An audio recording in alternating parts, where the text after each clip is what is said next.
What was strange was when that one. You mind if I record this? I like getting these Alabama accounts. Yeah, I don't mind. Okay. You got it on already? Yeah. Okay. Yeah, I mean, I think it's awesome. I mean, people like to hear these accounts. Well, what was strange about one watermelon, the one that Keith got back, was we got that back in the late fall. Right. So, how did they keep it good that long? The last watermelons I pulled out of the packs were in late July. So you had August, September, October, November.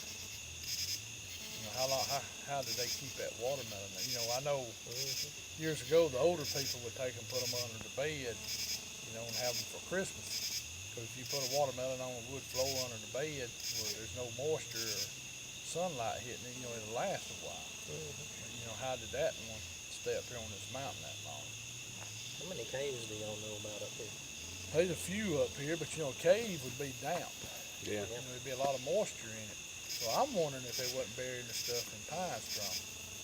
Probably. Pine Keep straw it dry. Just wick it away. Yeah. Wick the moisture away. So that was when they took. Well, Keith found your watermelon a few months later as a He was gift. telling us that deer he shot, he Yeah. was being growled at, and he brought, the rest of the deer back and left it there. And then they When he both come grew back, up. the watermelon was laying there the next day. Because he had left the rest Deer, of the deer there for him. So they gifted them basically. That's pretty Yeah, cool. but these guys have been putting peanut butter and jelly sandwiches in Ziploc baggies and hanging them in trees over there. And a couple days later, they'd find the baggies back up in the tree, zipped up tight, but no sandwich. Not ripped open or torn open and zipped back closed. And we always done this away from roads where, bypasser couldn't just see it standing there. We was nailing, we was taking whole peanut butter jars, leaving them sealed and driving a gutter nail all the way through them into the trees. Yeah, I've heard of people doing that. I did it on this tree over here a bunch of times. And, driving it up enough too that you just couldn't walk up there and pull that nail out. And we come back and nail and all be missing. Now, would you put the top back on them? Yeah, we drive the whole.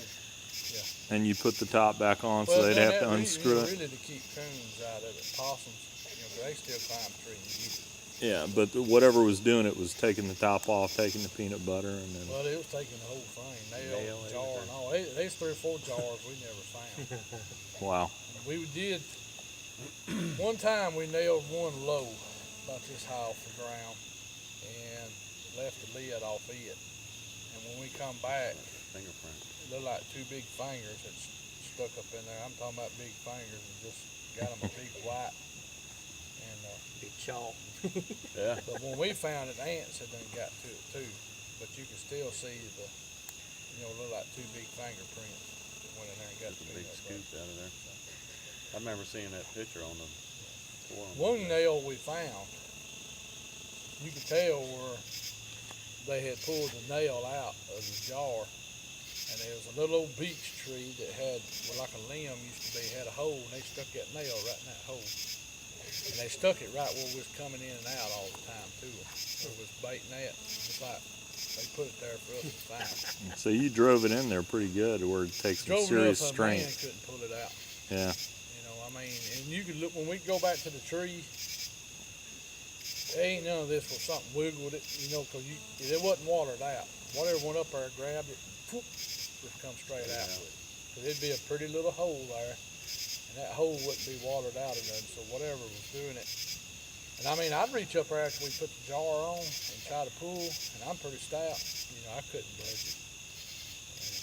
So we was driving that gutter nail. Gutter nail's what, 8 inches long, I believe it is. Yeah, and go through that jar into the wood. So the about jar an is what, inch 4 and a half. inches? So you're talking about another 4 inches into the tree. Yeah. So, whatever's pulling that out was stout. And two, it'd be 7, 8 foot where we'd put them. So, a man ain't gonna have much leverage right here. You're not gonna have much leverage at this point. So whatever was doing that had enough power to pull it. And tall enough. Cookies, we put some Oreo cookies in a bag one time, took it, we found us a sapling about this big, but that thing's about 14 foot tall. Mm-hmm. We bent that sapling over, tie them cookies at the very tip of it and let that thing fly back up in the air. So, you know, it was way up there. And when we come back, you can tell something bent that tree right back down. Went down there and took them cookies off, ate them cookies and threw the bag on the ground. You know, so I mean, So they ate your Oreo cookies too. they ate Huh? the Oreo cookies. Who's the one that found them knuckle prints over there? That was me and Keith. So was you and We found them. Yeah, we both found of y'all together? Yeah, we was right there together. When Keith actually was one that spied them. I was probably 30 foot from him looking in the creek, and he was down below me when he found them. They were pretty big too. I've never seen that picture. I think Keith still got the cast of them. So Mr. never Tall seen had that them for a cast. while, and then Mr. Tall sent them back to us. Oh, the cast? Well, I asked Keith about them tomorrow. He'll probably bring them up here with him. All right. So Mr. Tall took them and had somebody look at them. And when he got through with them, he mailed them back. He was going to mail them to me, and I told him, I said, actually, they belong to Keith. So, you know, Keith the one that took the cast, and I was mail them to him. And that's just, you know, some of the stuff that's going on up here. Man, there's so much going on in the last few years, I can't keep up with it all. Yeah. It's Well, just, Keith had some things going on when he was a kid. He grew up on the other side of the mountain right over here in Oak Grove. And, oh, I'll let you tell you that story Yeah, he tomorrow. can tell you What that. happened to his younger brother. He was there. I'll let him tell that to you. I don't think I've heard that. Yeah. you need to hear You that. may not want to camp up here if you hear that one. Well, it's on the report. It's on the Alabama Bigfoot report. It's Oh, in really? Yeah, it's over Proud there. Big County. I wrote it up for, no, Mr. Tall wrote that up. I'm sorry. He wrote that up for kids. But,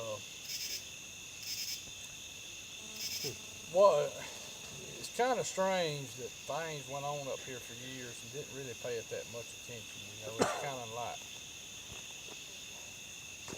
of like your eyes get open one day all of a sudden. You know, you're kind of like you're walking around half blind, and one day it's just like, boom, there it is, you know, and then you start thinking back over the years, you know, I bet that's what that was. You know, you start remembering things that's went on in your past, you know, then you start realizing it was probably a booger the whole time.